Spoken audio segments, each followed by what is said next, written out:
사도행전 22장입니다. 사도행전 22장, 사도행전 21장, 21장 40절부터 22장 11절까지 말씀을 같이 보도록 하겠습니다. 사도행전 21장 40절부터 22장 11절까지 찾으셨으면 한 절씩 교독하도록 하겠습니다. 40절입니다. 천부장이 허락하거늘 바울이 청대 위에 서서 백성에게 손짓하여 매우 조용히 한 후에 히브리 말로 말하니라. 부형들아, 내가 지금 여러분 앞에서 변명하는 말을 들으라. 그들이 그가 히브리 말로 말함을 듣고 더욱 조용한지라. 이어 이르되 나는 유대인으로 길리기아 다소에서 났고 이 성에서 자라 가말리엘의 문화에서 우리 조상들의 율법의 엄한 교훈을 받았고 오늘 너희 모든 사람처럼 하나님께 대하여 열심히 있는 자라. 내가 이 돌을 박해하여 사람을 죽이기까지 하고 남녀를 결박하여 옥에 넘겼노니 이에 대제사장과 모든 장로들이 내 증인이라. 또 내가 그들에게서 다메섹 형제들에게 가는 공문을 받아 가지고 거기 있는 자들도 결박하여 예루살렘으로 끌어다가 형벌받게 하려고 가더니 가는 중 다메섹 가까이 갔을 때에 오정쯤 되어 호련히 하늘로부터 큰 빛이 나를 둘러 비추매 내가 땅에 엎드려져 들으니 소리 있어 이르되 사울아 사울아 내가 왜 나를 박해하느냐 하시거늘 내가 대답하되 주님 누구이십니까 하니 이르되 나는 네가 박해하는 나사렛 예수라 하시더라. 나와 함께 있는 사람들이 빛을 보면서도 나에게 말씀하시는 이의 소리는 듣지 못하더라. 내가 이르되 주님 무엇을 하리이까? 주께서 이르시되 일어나 다메섹으로 들어가라. 네가 해야 할 모든 것을 거기서 누가 이르리라 하시거늘 나는 그 빛의 광채로 말미암아 볼 수 없게 되었으므로 나와 함께 있는 사람들의 손에 끌려 다메섹에 들어갔노라. 아멘. 주님께서 오늘 우리에게 주시는 말씀은 사도행전 22장 11절까지의 말씀으로 믿는 이가 하는 두 가지 인생 질문이라는 제목으로 말씀을 보려고 합니다. 믿는 이가 하는 두 가지 인생 질문, 우리의 인생 가운데서 두 가지 중요한 질문을 한다라고 하는 것이죠. 그 제목으로 같이 말씀을 같이 보도록 하겠습니다. 여러분, 사람마다 저마다의 삶의 얘기들을 가지고 있습니다. 스토리들을 가지고 있죠.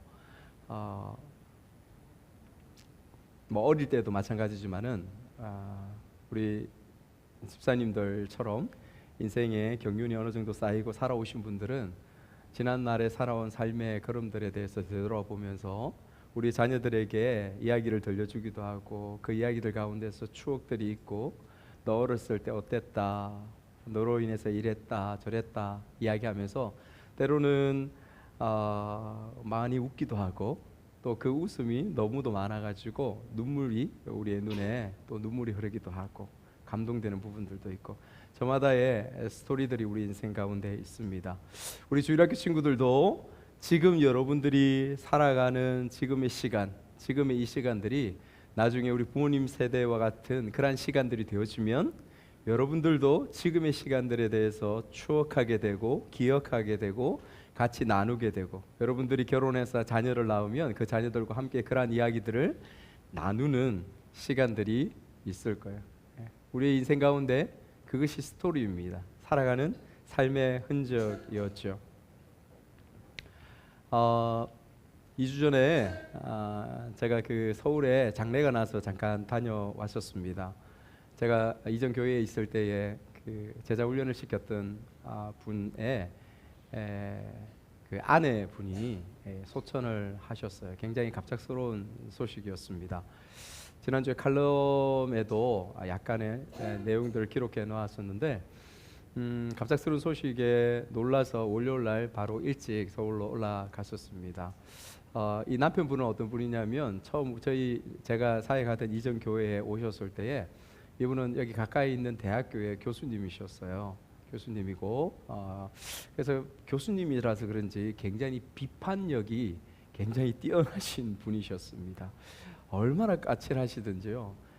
처음 교회에 오셔서 안 좋은 이미지, 안 좋은 인상을 받으셨는지 제가 그 댁에 제 교구였기 때문에 그 댁에 가서 신방을 했습니다. 같이 만나서 신방을 하는데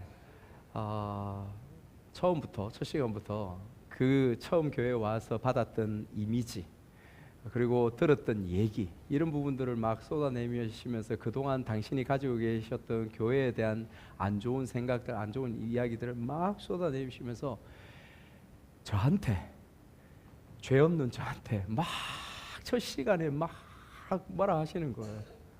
진짜 교수님답게 막 뭐라 하시는 거죠. 그래서 그 옆에 계시던 아내 집사님께서 안절부절 못하셨던 것이 기억이 납니다. 전혀 까먹고 있다가 서울에 올라가서 장례식장에서 그 따님이 변호사예요. 그 따님이 그 시간에 그때 신방했을 때 그게 있었거든요. 저는 까먹고 있었는데 그 따님이 그 장례식장에서 저한테 그렇게 이야기하시는 거예요. 목사님 기억하십니까? 아빠 처음에 엄마 처음에 신방하실 때 목사님한테 그렇게 까칠하게 해가지고 우리 엄마가 안절부절 못하셨던 거 기억하십니까? 그래서 생각해 보니까 기억이 나더라고요. 그런 그 남편 집사님이 그런 집사님이 2년여의 시간이 흘렀습니다. 약 1년 정도 제가 교구를 맡아서 2년여의 시간이 좀 더 지나서 공교롭게도 우연인지 모르게 우연은 아니겠죠. 저의 제자반에 들어오게 되셨습니다. 많은 제자반들 남자반들인데 저희 제자반에 해당되었어요. 그 집사님이 그렇게 말씀하십니다. 해필이면 목사님 반에 제자반으로 들어갈 게 무엇입니까? 그 집사님이 참 많이 바뀌셨습니다. 연세가 많이 있으심에도 불구하고 참 많이 바뀌셨어요. 그리고 그렇게 노력하셨고요. 서울에 올라가서 배웠습니다. 뵙자마자 굉장히 놀라시고 떨리는 손으로 제 손을 잡고는 눈물을 막 흘리시면서 저희 아내가 목사님 만났었다면 참 많은 얘기들을 나누면서 그간의 얘기를 나누면서 그렇게 너무 좋아했을 텐데 그러지 못했습니다 라고 하면서 연신 계속 우시고 저도 같이 울고 암이셨다고 합니다. 여기 부산에 계시다가 3년 정도 전에 자녀들과 같이 있기 위해서 서울로 올라가셨는데 암이 걸리셔가지고 또 재발이 되고 그래서 이렇게 소천하시게 되셨다고 그렇게 했습니다. 그렇게 이야기를 이제 쭉쭉 같이 나누고 하는 가운데 그 딸을 제가 알죠. 그래서 그 딸이 와가지고 저한테 그런 이야기예요. 진지하게 목사님 저희 어머니는 불과 66세셨거든요. 66세에 수천하셨으니까 저희 엄마는 정말 돌아보면 사랑이 너무 많으신 분이었습니다. 정말 사랑이 자녀인 저희들이 느끼기에도 사랑이 정말 많으신 분이었습니다. 그리고 저희 어머니는 밖으로는 너무도 부드럽지만은 내면은 진짜 강한 분이셨습니다. 그것을 마지막까지 그 부분들을 우리에게 보여주셨습니다. 그런 이야기를 쭉 하면서 더 많은 이야기들 쭉 하는 거예요. 그러는데 그 이야기를 쭉 나누다가 남편 이제 70 가까이 되시는 남편 그 집사님이 저에게 그렇게 질문을 합니다. 눈이 밝은 가운데서 목사님 꼭 지금 갔어야만 했을까요? 목사님 지금 꼭 갔어야만 했을까요? 그 이야기를 하시면서 막 우시는 거예요. 그리고 또 여러 가지 이야기 중에 나중에 마지막에 스스로 답을 이렇게 내리시더라고요. 어떻게 답을 내시냐면 지금이어야만 했겠죠? 하나님 앞에서 지금이어야만 했겠죠? 라는 답을 스스로 당신이 하신 질문에 대해서 그 답을 내리고 그렇게 제가 마무리 인사를 하고 내려왔습니다. 마음이 굉장히 많이 찡하고 기차 안에서 여러 가지 많은 생각들을 하게 되는 그런 시간들을 가지고 내려왔습니다. 간증이죠. 그러니까 살아있을 때에 본인의 삶을 통한 그 고백 스토리가 자녀들의 입술을 통하여 나타나지고 남편의 입술을 통하여 보여지고 그립게 되어지고 또 감동하게 되어지는 그러한 부분들 각 개인에게 주어진 이야기 스토리인 것입니다.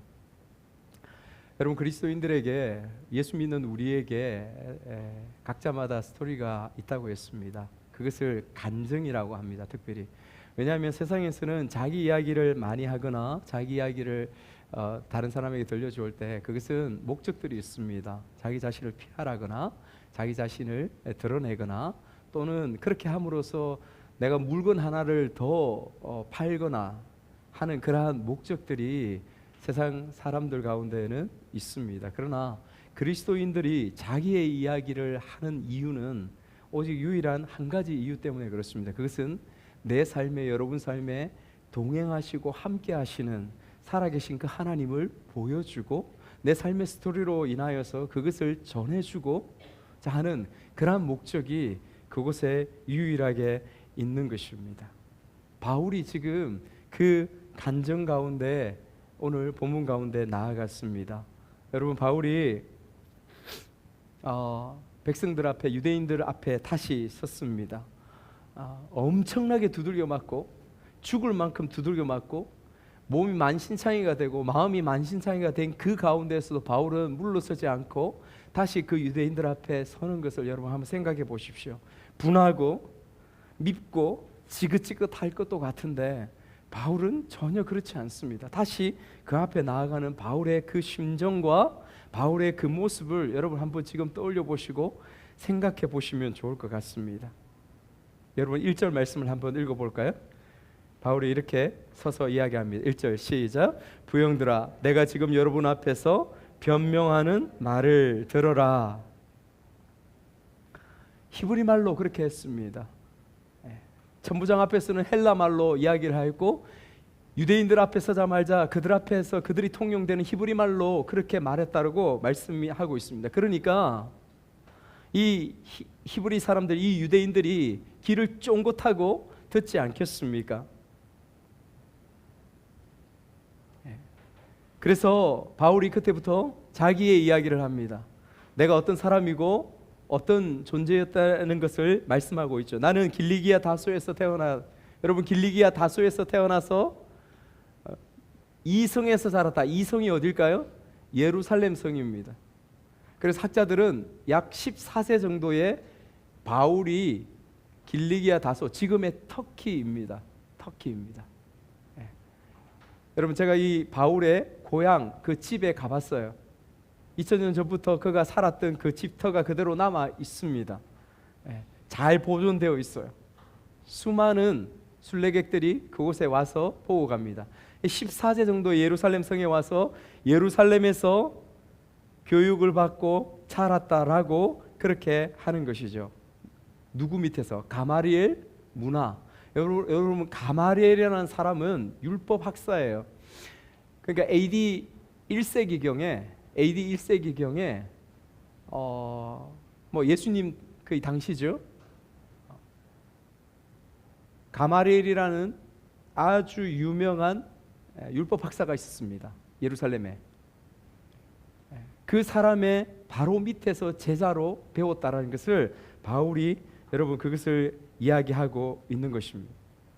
무슨 말이냐면 어떤 유대인들보다 나는 전통적인 유대인이었다라는 것을 이야기하고 있는 것입니다. 누구보다도 유대인들 중에서 가장 말씀을 말씀답게 율법을 율법답게 배웠던 사람이 바로 나인 것을 그렇게 말하고 있는 것입니다. 그래서 바울이 자기의 혈통과 자기의 출신을 설명하고 있는 것입니다.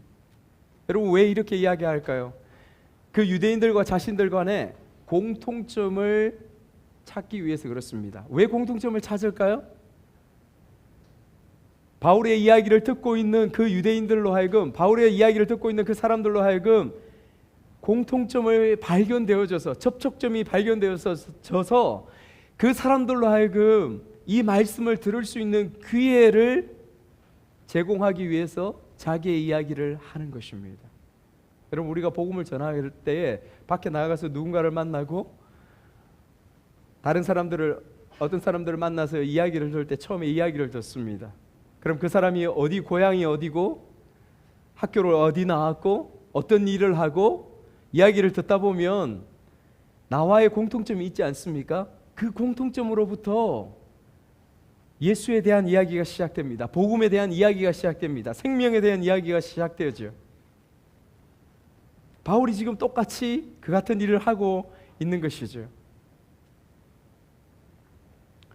바울이 계속해서 그가 그런 출신, 성분, 그런 가문 가운데 있었던 자기의 존재에 대해서 이야기하면서, 그리고 극적으로 내가 그러한 가운데서 어떻게 변화되었는가, 어떻게 바뀌게 되었는가에 대한 부분들을 고백하고 간증합니다. 여러분, 우리가 다 알고 있는 다메섹 도상에서의 예수님을 만난 사건에 대해서 바울이 증거하고 있는 부분이 이후의 말씀 가운데 계속 이어지고 있습니다. 사도행전 9장 가운데에 사울이 다메섹 도상에서 예수님을 만나는 그 사건을 다시 한번 그대로 증거하고 말씀하고 간증하고 있는 것입니다. 바울은 이때에도 수많은 사람들과 그를 따르는 사람들과 예루살렘에서 스데반을 죽이고 난 이후에 또 다른 예수 믿는 사람들을 결박하여 잡아오기 위해서 저 멀리 떨어져 있는 다메섹으로 사람들과 함께 그 길을 걸어가고 있었습니다. 그의 다메섹에 다가왔을 때에 큰 빛, 놀라운 빛, 자기를 비추는 그 빛과 함께 엎드러져 땅바닥에 엎드러져 음성을 들었습니다. 사울아 사울아, 내가 왜 나를 박해하느냐? 사울아 사울아, 네가 왜 나를 박해하느냐?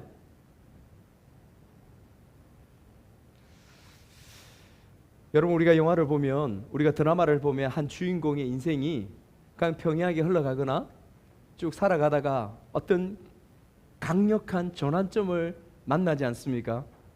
그 전환점, 어떤 사건과 어떤 누군가를 만남으로 인하여서 그 전환점 가운데서 삶이 완전히 바뀌어지고 변화되어지고, 때로는 너무나 행복한 가운데 나아가기도 하고, 때로는 완전 구렁텅이에 낭떠러지에 떨어지는 것과 같은 그러한 인생의 모습들 가운데 나아가는 것을 우리가 영화를 통하여, 드라마를 통하여 보게 되어집니다. 지금 바울의 모습이 바로 그 순간인 것이죠. 여러분, 이 사건 가운데서 바울이 오늘 우리에게, 우리의 인생에 가장 중요한 두 가지의 질문을 던집니다. 아니, 자기의 인생이 그렇게 빛나는 그 빛과 그 들리는 음성 가운데에서 자기가 질문할 수밖에 없는, 자기가 물을 수밖에 없는 그 질문을 두 가지 던집니다. 여러분, 그 첫 번째 질문이 무엇입니까? 그 첫 번째 질문을 같이 한번 보겠습니다. 8절 말씀을 같이 읽겠습니다. 시작. 내가 대답하되 주님 누구이시니까? 8절 말씀 안 나옵니까? 8절 말씀 한번 보시죠. 성경에 같이 읽습니다. 시작. 내가 대답하되 주님 누구시니까 하니 이르시되 나는 네가 박해하는 나사렛 예수라 하시더라. 바울이 예수님 그 놀라운 빛 가운데서 바울이 묻는 질문이 첫 번째가 무엇입니까? 주님 누구이십니까? 주님 누구이십니까? 나는 네가 박해하는 나사렛 예수라. 여러분, 바울은 알고 있었습니다. 예수라는 사람이 십자가에 못 박혀 죽였다라는 것을, 그리고 예수를 믿는 사람들, 그 미치광이와 같은 그런 사람, 그를 따르는 사람들이 지금 잡혀서 죽어가고 있고, 자기도 역시 그 사람들 결박해서 또 결박하고 죽이려고 하는 그러한 노정 가운데 있다라는 것을 바울이 알고 있었습니다. 그 노정 가운데서 주님이 바울 가운데 강력하게 임하셨습니다. 주님 누구이십니까? 바울이 전혀 경험하지 못했던 그 일들 가운데 바울은 물을 수밖에 없었습니다. 여러분, 이 물음을 한번 생각해 보십시오. 주님 누구이십니까? 주님 누구이십니까? 여러분, 이 인생은, 이 질문은, 이 물음은 우리의 삶, 우리의 인생 가운데서 어쩌면 가장 중요한 질문이 바로 이 질문입니다. 학자들은 그런 이야기를 합니다. 인생이 가장 행복하거나 가장 성공할 수 있는 사람은 어떤 사람이냐면 자기 자신이 어떤 사람인지를 아는 사람이 자기의 만족도가 높고 자기가 행복할 수 있고 자기가 성공할 수 있는 가능성이 가장 높다라고 그렇게 얘기합니다. 그런데 여러분, 당신이 누구입니까? 주님, 당신이 누구입니까? 바로 이 질문이 바로 오늘 나는 누구인가? 라는 그 질문과 바로 연결이 되어지고 상통하는 질문인 것을 여러분 아시겠습니까? 마치 베드로가 마태복음 가운데서 16장 가운데서 베드로가 예수님 앞에서 주님께서 베드로에게 묻습니다. 너희는 나를 누구라 하느냐? 베드로가 대답합니다. 주는 그리스도시요 살아계신 하나님의 아들이십니다 라고 대답합니다. 여러분, 이 뜻이 무엇입니까? 예, 주님은 나의 주님이십니다. 예, 주님은 나의 구원자이십니다 라는 뜻이죠. 주님이 나의 구원자이십니다. 내가 주님 앞에서 살아갑니다. 내가 주님만을 의지하면서 살아가는 존재입니다 라고 고백하는 고백이 이 말씀 가운데 담겨져 있는 뜻입니다. 그러므로 이 말씀 가운데서 주님이 누구이신가를 고백함과 동시에 그 고백은 동시에 내 자신이 어떤 삶으로 인생을 살아가고 내 자신이 내 지금에 살아가는 일상 가운데서 어떤 존재로 서 있는가, 나는 누구인가를 말하는 그러한 질문이 되는 것이죠. 나의 존재의 원인과 이유가 바로 당신께 있습니다 라는 뜻이 되는 것입니다.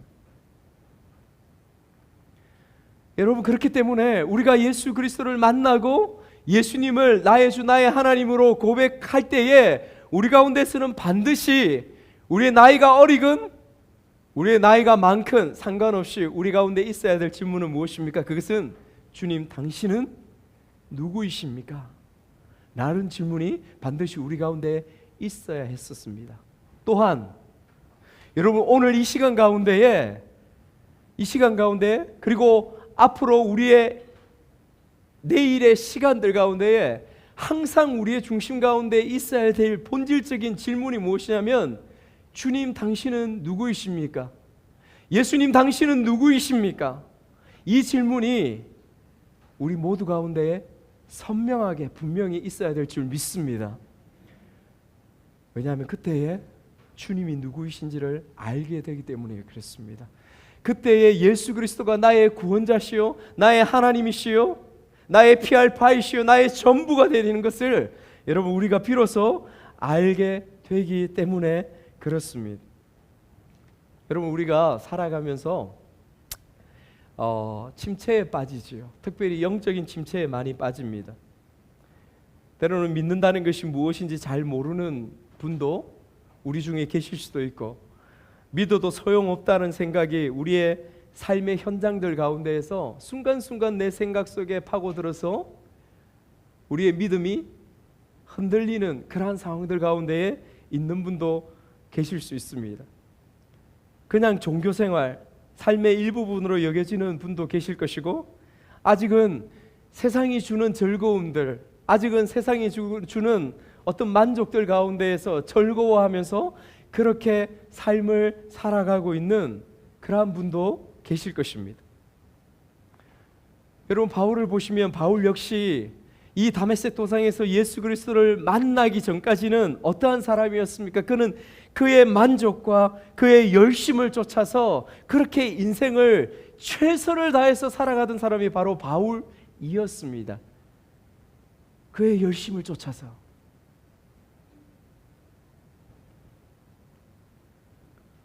그런데 바울은 이 길에서 주님을 만나 주님, 당신은 누구이십니까? 그렇게 물었습니다.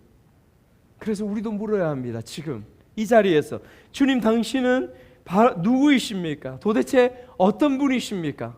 끊임없이 우리 속에서 묻고 찾고 답하고 그렇게 나아가야 될 분이 주님이십니다.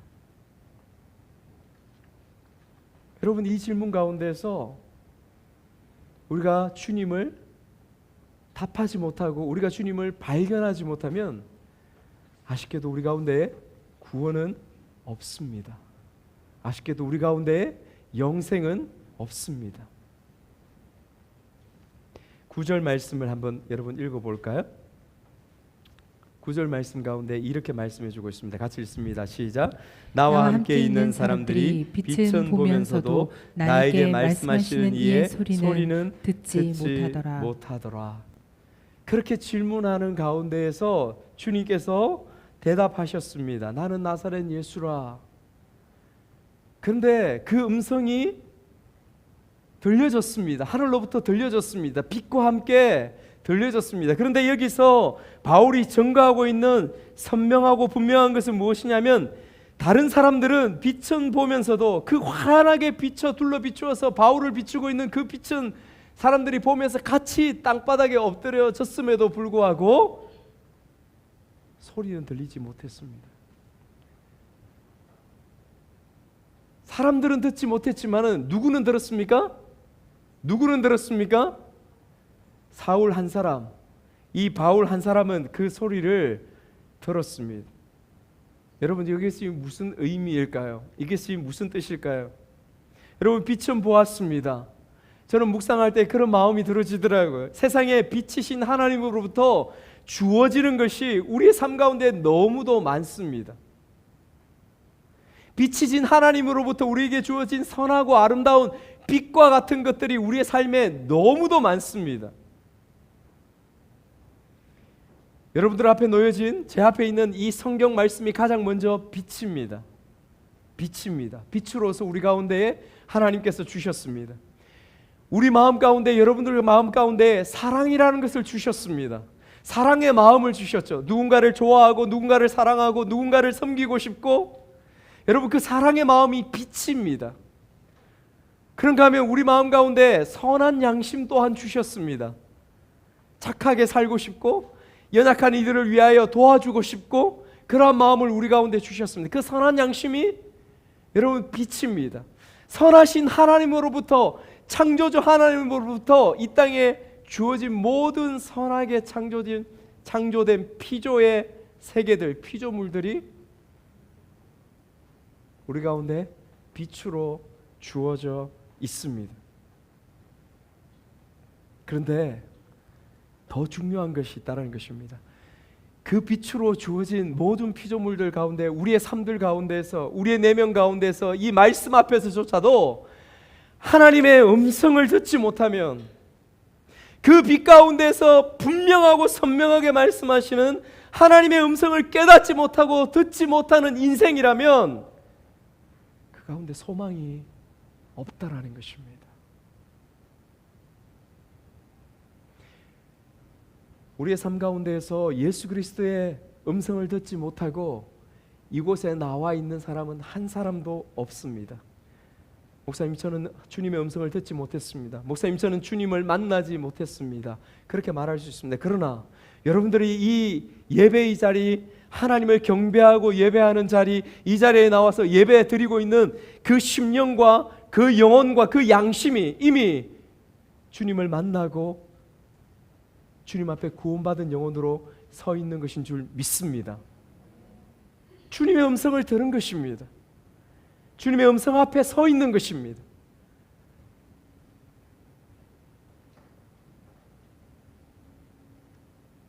그래서 우리가 찬양할 수 있습니다. 그래서 하나님을 높이고 하나님을 찬양할 수 있습니다. 왜 그렇습니까? 우리가 알지 못했을 때에, 우리가 깨닫지 못했을 때에, 우리가 들을 수 없을 때에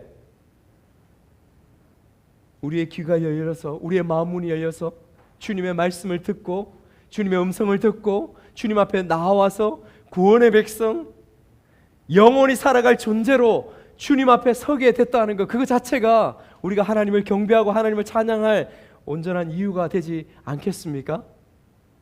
아멘이십니까? 아멘이십니까? 우리의 노력으로 주어진 것이 결코 아닙니다.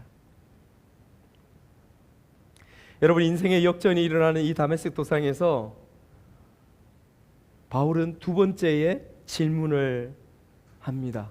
여러분, 그 질문을 10절 가운데서 합니다. 10절 말씀 같이 읽을까요? 시작. 내가 이르되 주님 무엇을 하리이까? 주께서 이르시되 일어나 다메섹으로 들어가라.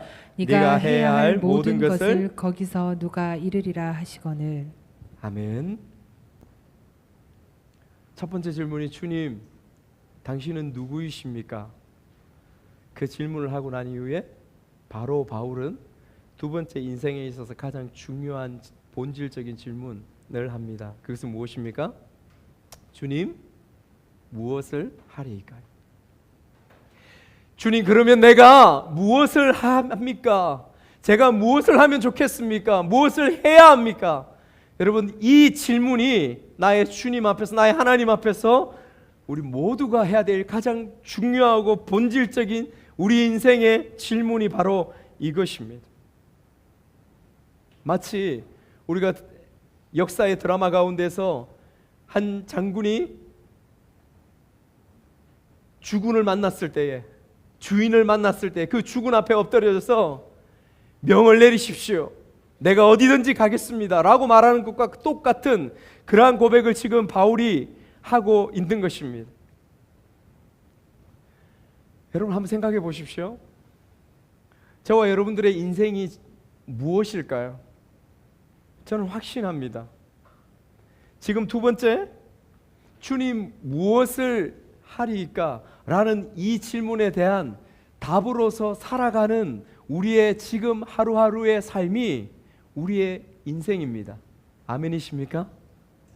예수 그리스도 우리의 주님을 만나고 난, 우리의 주군을 만나고 난 이후에 우리의 삶의 모든 여정들 가운데에서 주님, 내가 주님 앞에서, 나의 구원자 앞에서 내가 무엇을 하겠습니까? 내가 어떠한 삶을 살아가겠습니까? 그 삶을 질문하며 살아가는 그 과정들이 지금 저와 여러분들의 인생이라고 하는 것입니다. 그것이 인생이에요. 다른 게 인생이 아닙니다. 하나님은 그것이 우리의 인생이라고 이야기하십니다. 여러분, 그 인생 가운데서 저와 여러분은 어디에 서 있습니까? 어디쯤에 서 있습니까? 어디로 가고 있습니까?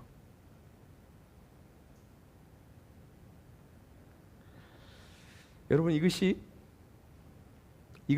저와 여러분들의 인생이라는 것을 증명해주는 성경의 내용들이 너무도 많습니다. 믿음의 조상 아브라함을 잠깐 생각해 보겠습니다. 여러분, 창세기 12장에 가면 티그리스 유프라테스 강 그 사이 가운데 갈대아 우르에서 살던, 우상의 지방 가운데 살던 아브라함을 어느 날 하나님께서 부르셨습니다. 너는 너의 본토 친척 아비 집을 떠나 내가 내게 지시할 땅으로 가라. 아브라함이 그렇게 나아갔습니다. 여러분, 창세기 12장 1절 말씀을 같이 한번 읽을까요? 시작. 여호와께서 아브라함에게 이르시되 너는 너의 고향과 친척과 아버지를 떠나 내가 네게 보여줄 땅으로 가라.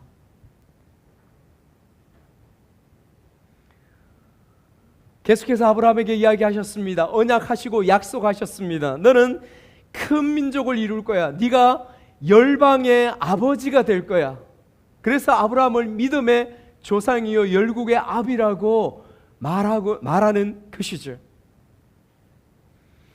이후에 아브라함의 삶 가운데서 그 하나님의 약속 가운데 주어지는 모든 그의 인생 가운데서 하나님은 그때마다 나타나셔서 아브라함에게 확인시켜 준 것은 무엇입니까? 아브라함에 대해서 너는 누구야? 나는 너를 부른 자라고 대답하시고 나서, 그러고 나서 아브라함의 삶 가운데서 너는 이런 삶, 언약의 삶, 약속의 삶, 믿음의 삶을 살아가는 그 존재가 바로 너 아브라함의 인생이고 삶이야라는 부분들을 계속해서 사건들을 통하여 하나님 나타나셔서 보여주시고 말씀해 주신 것이 그 내용들 아닙니까? 모세는 어떻습니까, 여러분? 여러분, 모세도 똑같습니다. 모세는 자기 힘으로 노력해도 안 되는 삶을 살고 그 이스라엘 백성을 구원하려고 하다가 광야로 쫓긴 바 되어져서 광야에서 40년 동안을 양치기로 살아갑니다. 가난하고 그 광야 가운데서 힘들게 살아가죠. 때가 되어서 비로소 하나님께서 호렙산 떨기나무 가운데서 모세를 불렀습니다. 모세야, 모세야. 여러분, 출애굽기 3장 6절에서 8절 말씀을 한번 읽어보겠습니다. 이렇게 말씀하고 있습니다. 시작. 또 이르시되 나는 내 조상의 하나님이니 아브라함의 하나님, 이삭의 하나님, 야곱의 하나님이라. 모세가 하나님 배웠기를 두려워하여 얼굴을 가리매 여호와께서 이르시되 내가 애굽에 있는 내 백성의 고통을 분명히 보고 그들이 그들의 감독자로 말미암아 부르짖음을 듣고 그 근심을 알고 내가 내려가서 그들을 애굽의 손에서 건져내고 그들을 그 땅에서 인도하여 아름답고 광대한 땅, 젖과 꿀이 흐르는 땅, 곧 가나안 족속, 헷 족속, 아모리 족속, 브리스 족속, 히위 족속, 여부스 족속의 지방에 데려가려 하노라. 아멘. 이 말씀에서 여러분 무엇을 말씀하고 있습니까? 하나님께서 나는 누구인가에 대해서 말씀하고 있습니다. 그죠? 6절 한번 보여주시겠습니까? 나는 누구인가? 나는 내 조상의 하나님이 아브라함의 하나님, 이삭의 하나님, 야곱의 하나님이라. 나는 누구인가? 하나님 당신은 누구이십니까? 이 부분에 답을 하고 있습니다. 그리고 곧바로 하나님께서 모세에게 말씀하시는 것이 무엇입니까? 너는 무엇을 해야 하는가? 라는 부분에 대해서 답하고 있습니다. 내가 이스라엘 백성들을 이제는 구원하기 위해 원해. 400년 동안 노예 생활하던 저들을 풀어내기를 원해. 너가 그곳에 가라. 내가 너와 함께 하겠다라고 말씀하시는 것이죠. 하나님 당신이 누구이신지를 보여주고 나서 그 인생에게, 그 인생 가운데에, 모세의 인생 가운데 말씀하시는 것은 내가 무엇을 하겠습니까? 하나님 내가 무엇을 하리까? 라는 것에 대한 답으로 살아가는 삶이 바로 그 인생이라고 하는 것입니다. 예수 그리스도도 마찬가지죠. 주 예수님도 마찬가지입니다. 주는 그리스도시요 살아계신 하나님의 아들이십니다. 베드로가 그렇게 고백했습니다. 그리고 나서 그 답을 안 이후에 그 답을 통하여서 예수님이 누구이신지를 대답한 이후에 주님께서 말씀하시는 음성을 한번 듣겠습니다. 마태복음 16장 18절에서 19절 동일한 대답으로 주님은 베드로에게, 제자들에게 이 말씀을 하십니다. 같이 읽겠습니다. 시작. 또 내가 내게 이르노니 너는 베드로라. 내가 이 반석 위에 내 교회를 세우리니 음부의 권세가 이기지 못하리라. 내가 천국 열쇠를 내가 주리니 내가 땅에서 무엇이든지 매면 하늘에서도 맬 것이요 내가 땅에서 무엇이든지 풀면 하늘에서도 풀리리라 하시고. 아멘. 아멘. 너의 신앙 고백 위에 나의 교회를 세우겠다. 너의 고백 위에 나의 교회를 세우겠다. 그 교회의 열쇠를 가지고, 그 복음의 열쇠를 가지고 나아가서 복음을 전하라. 그 사명, 그 일을 베드로와 제자들에게 주는 것입니다. 여러분 그 일이 무엇입니까? 구체적으로 그것을 마태복음 다시 마지막 부분에 주님의 유언 가운데서 더 구체적으로 말씀하십니다. 마태복음 28장 18절에서 20절 말씀 같이 또 한번 보겠습니다. 마태복음 28장 18절에서 20절 말씀 같이 읽습니다. 시작. 예수께서 나와 말씀하여 이르시되 하늘과 땅의 모든 권세를 내게 주셨으니 그러므로 너희는 가서 모든 민족을 제자로 삼아 아버지와 아들과 성령의 이름으로 세례를 베풀고 내가 너희에게 분부한 모든 것을 가르쳐 지키게 하라. 볼지어다 내가 세상 끝날까지 너희와 항상 함께 있으리라 하시니라. 아멘. 여러분 그 열쇠가 무엇입니까? 복음의 열쇠입니다. 복음으로 말미암아 이 땅에 살아가는 수많은 사람들, 그 사람들의 인생을 풀고 그 사람의 인생을 맺고 그 역할들을 우리로 하여금, 저와 여러분들로 하여금 지금 하라고 말씀하시는 것입니다. 누구에게요? 예수가 누구이신지를 우리에게 가르쳐 주신 그분이 우리에게 그 삶을 살아가라고, 우리의 인생을 통하여 지금 말씀하시는 것이죠. 바울은 그 인생을 살아갔습니다. 아브라함도 그 인생을 살아갔습니다. 모세도 그 인생을 살아갔습니다. 예수께서 또한 그 사명을 우리의 인생을 통하여 지금 우리에게 주고 계시는 것입니다. 사랑하는 여러분, 저와 여러분들은 더럽고 추악하고 정말 더러운 그 죄악 가운데 뒹굴던 그러한 존재 아닙니까? 아멘입니까? 여러분 제가 너무 심하게 여러분에게 말씀드렸습니까? 아니죠. 그런 존재입니다. 저를 비롯해서 그 죄악 가운데 뒹굴고 그렇게 살아가던 소망 없는 이들을 주님 당신이 누구이신지를 보여주셨습니다. 그 주님이 또한 우리의 인생 가운데서 너의 인생이 무엇인가 라고 말씀해 주셨습니다. 어떤 일을 하고 무엇을 위해서 살아가는 것이 너의 인생의 본질이고 그 삶을 위해 살아가야 될지. 여러분, 이 말씀 앞에서 우리는 질문해야 됩니다. 나는 주님 당신은 누구이십니까? 주님의 그 대답 앞에서 주님, 그러면 내가 무엇을 하겠습니까? 무엇을 하면서 내 인생을 살아가야 하겠습니까? 이 질문에 대답할 수 있는 저와 여러분이 되시기를 주님의 이름으로 축복합니다. 말씀을 맺겠습니다. 마지막 서두에 말씀드린 그 권사님의 죽음, 마지막 이별에 있었던 내용을 가지고 말씀을 정리하려고 합니다. 권사님이 마지막 돌아가시기 직전에, 호흡이 끊어지는 직전에 내 식구의 두 자녀와 내 식구의 손을 맞잡기를 원하셨다고 하셨습니다. 손을 잡기를 원하셔서 네 사람이 손을 맞잡았습니다. 그리고 남편에게 기도해 달라고, 그래서 남편이 뜨듬한 말로 기도를, 눈물 가운데에서 힘겹게 그렇게 기도를 마쳤다고 했습니다. 권사님이 가쁜 숨을 몰아쉬면서 유언할 게 있다라고 했습니다.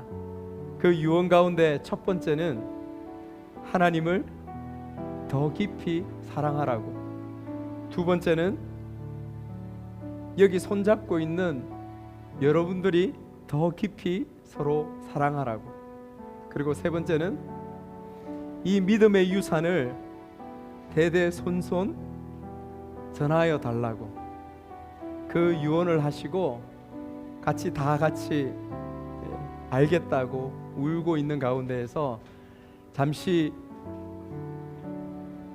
한 10여 분 정도 침묵하고 계시다가 갑자기 권사님의 얼굴이 말할 수 없이 환하게 웃고, 그 힘이 없는 가운데서 웃고 빛이 났다요. 그렇게 고백했습니다. 그러면서 울고 있는 남편과 자식한테 그 권사님이 어떤 말을 들려주시냐면, 예수님이 나를 마중 나오셨어. 예수님이 두 팔을 벌리고 내 앞에 계셔. 남편이 이야기했다고 합니다. 두 번을 듣고 나서, 여보, 예수님 가시라고 해. 예수님 가시라고 해. 예수님 계시면 당신 가야 되잖아. 같이 따라가려고 하잖아. 예수님 가시라고 해. 남편이 울면서 집사님이 그렇게 하소연했답니다. 근데 뒤에 이어서 두 번 권사님이 동일하게 고백했답니다. 예수님이 팔을 벌리고 계셔. 예수님이 팔을 벌리고 계셔. 네 번을 정확하게 그렇게 고백한 이후에 곳곳에서 호흡이 멎었다고 하셨습니다. 살면서 열심히 자녀들과 이웃들 가운데 저하고도 같이 사역을 했거든요. 많은 스토리를 남겼습니다. 하나님이 누구이신가에 대한 그 분명한 확신을 붙잡고, 하나님, 내가 내 삶 가운데서 무엇을 위해서 살겠습니까? 무엇을 하겠습니까? 그 인생 가운데 살아가고 최선을 다하여 걸어갔던 한 인생이 마지막이 이처럼 아름다웠습니다. 자녀들이, 남편이 그것을 정언하고 고백합니다. 너무도 아름다웠습니다. 너무도 아름다웠습니다. 사랑하는 여러분, 저와 여러분들의 인생의 마지막 시간들이 주님 앞에서 이러한 삶이 되어야 되지 않겠습니까? 그러한 삶으로 살아가기 위해 기도하고 주님 앞에 끊임없이 질문하여 나아가는 저와 여러분들의 삶이 되시기를 주님의 이름으로 축복합니다. 아멘.